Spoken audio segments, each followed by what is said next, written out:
Jadi ini Rizky kalian ketemu sama Pak Wapres Gus Gibran Raka Buning Raka.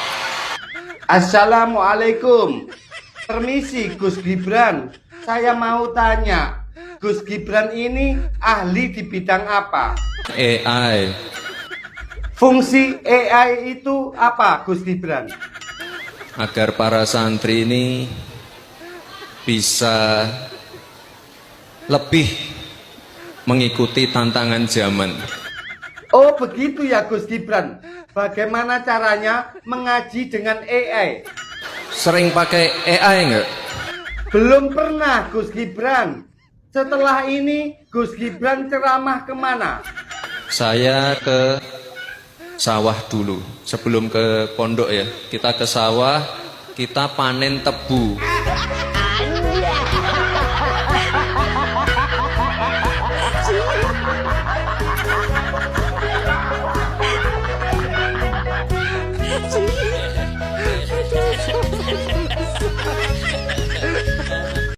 Orang sampai membuat video bagaimana ceritanya seperti ini segala macam. Duitnya dari mana? Pokoknya ada. Duitnya dari mana? Pokoknya ada. Duitnya dari mana? Pokoknya ada.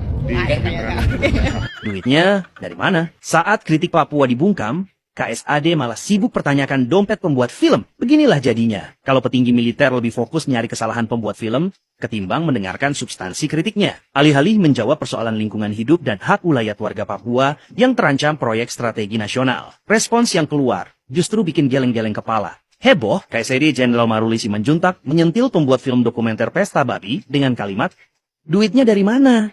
Coba pikir aja.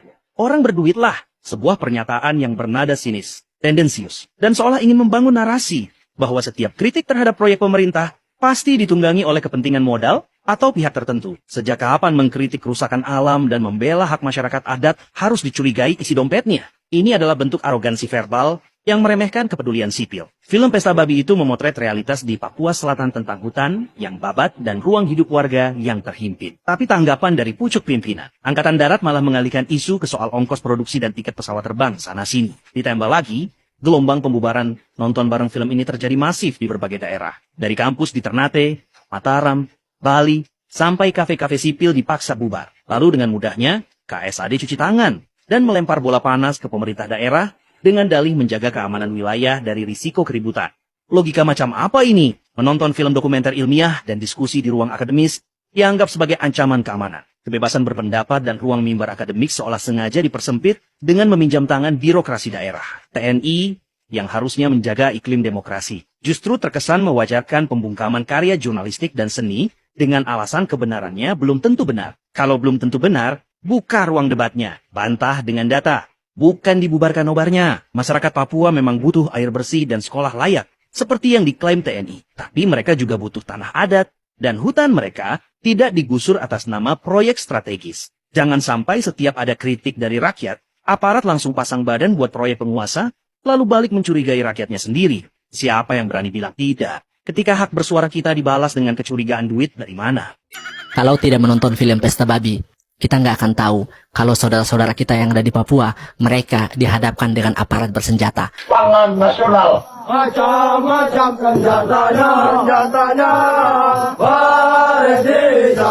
Dan kalau tidak nonton film Pesta Babi, saya nggak akan tahu bagaimana saudara-saudara kita di Papua sengaja dimiskinkan dan mereka sengaja dibodohi. Negara ingin membayar tanah mereka 1 hektarnya hanya 300.000. Dan kalau tidak nonton film Pesta Babi, kita nggak akan tahu bahwa yang terjadi di Papua Selatan yang ada di Merauke itu bukan kerjasama. Mereka dipaksa untuk menandatangani surat pembukaan lahan sebesar-besarnya. Pernyataan yang mereka paksa saya untuk tanda tangan itu, tapi sementara saya tidak tanda tangan. Intinya, ada keadilan-keadilan yang harus kita sama-sama perjuangkan untuk saudara-saudara kita yang ada di Papua. Yang terjadi di Papua atau di Merauke itu bukan hanya sekedar pembangunan, tapi ada kasus kriminal, kasus penindasan.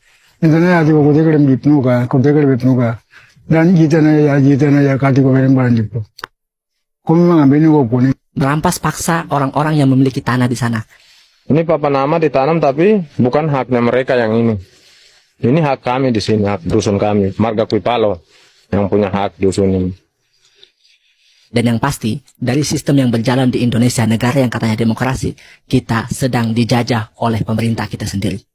Ternyata merah putih tidak lindungi kami. Dianggap kami sebagai kami rakyatnya. Gimana menurut teman-teman semuanya? Teman-teman yang sudah nonton film Pesta Babi, boleh di komen. Barakallahu fikum.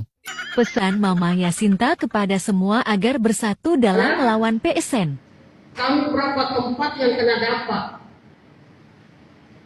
Kami harus bergabung jadi satu untuk menolak PSN. Bahkan sampai teman-teman yang bergabung dengan kami, anak-anak mahasiswa, kami bersatu untuk menolak. Seperti sapu lidi, kalau sapu saja kita menyapu tidak bisa bersih, harus gabung dari satu ikatan baru kita menyapu yang bersih. Alam kami sudah rusak habis, burung-burung di udara, bahkan sampai binatang yang di bawah tanah sudah digusur, buaya rusa itu tidak ada lagi. Jadi kamu mau jadi apa? Anggap saja kami sudah mau mati. Pesta Babi bukan sekedar film dokumenter. Ia adalah narasi yang tajam yang menguliti penjajahan gaya baru. Inilah neokolonialisme di zaman kita. Film ini sebenarnya ngebahas apa sih? Perampasan tanah adat masyarakat Papua oleh proyek besar negara yang dibungkus dengan nama ketahanan pangan dan transisi energi. Kenapa perampasan lahan terjadi? Pemerintah merancang proyek strategis nasional atau biasa disingkat PSN untuk membuka lahan dalam skala masif demi produksi pangan atau food estate, energi biodiesel sawit, dan bioetanol tebu. Singkatnya, negara butuh lahan dan Papua dianggap kosong. Siapa yang melakukannya? Para elit. Di film ini disebut secara gamblang. Ada Haji Isam, Andi Syamsuddin Arsyad, ada Martias Pangiono dan keluarga, dan yang ketiga, pemerintah, Jokowi dan Prabowo, beserta para menteri terkait dan menjabat di tahun terlaksananya proyek. Yang keempat, militer dan aparat. Film ini menampilkan realitas ikut sertanya militer dalam konflik lahan. Aktivitas perusahaan disebut berjalan beriringan dengan kehadiran aparat keamanan di wilayah-wilayah yang mengalami pembukaan lahan. Bahkan, tentara dan polisi di Papua lebih banyak daripada tentara dan polisi secara nasional perbandingannya. Dan tentu ada juga siapa korbannya. Masyarakat adat, suku Marin, Yei, Auyu, dan Muyu kehilangan tanah ulayat, hutan, sungai, dan sumber pangan tradisional di tengah keterlibatan militer dan jaringan kekuasaan. Apa saja yang terjadi? Tanah ulayat dipatok, sungai tercemar, dan hutan sagu yang selama ini menopang kehidupan perlahan lenyap, digantikan lahan monokultur. Warga memberikan testimoni soal perampasan tanah tanpa persetujuan yang memadai, pencemaran sungai, hingga hilangnya sumber pangan tradisional mereka. Kenapa harus terjadi di Papua? Karena Papua dianggap lahan tersedia terbesar di Indonesia. Bagi masyarakat adat seperti suku Marin, Yei, Auyu, dan Muyu, hutan bukan sekedar sumber daya, melainkan rumah, identitas budaya, dan sumber pangan utama terutama sagu. Tapi kepentingan itu diabaikan. Di mana terjadinya? 3 wilayah utama, Merauke, Bovendigul, dan Mapi. Hutan-hutan adat yang selama ini didiami masyarakat lokal dibuka untuk perkebunan tebu, sawit, hingga food estate. Film dibuka dengan kedatangan kapal-kapal besar yang mengangkut ratusan alat berat di tanah Papua. Motor penggerak PSN yang langsung membabat hutan ulayat. Militer ikut serta dalam konflik lahan tersebut untuk mengamankan jalannya proyek di tengah penolakan warga.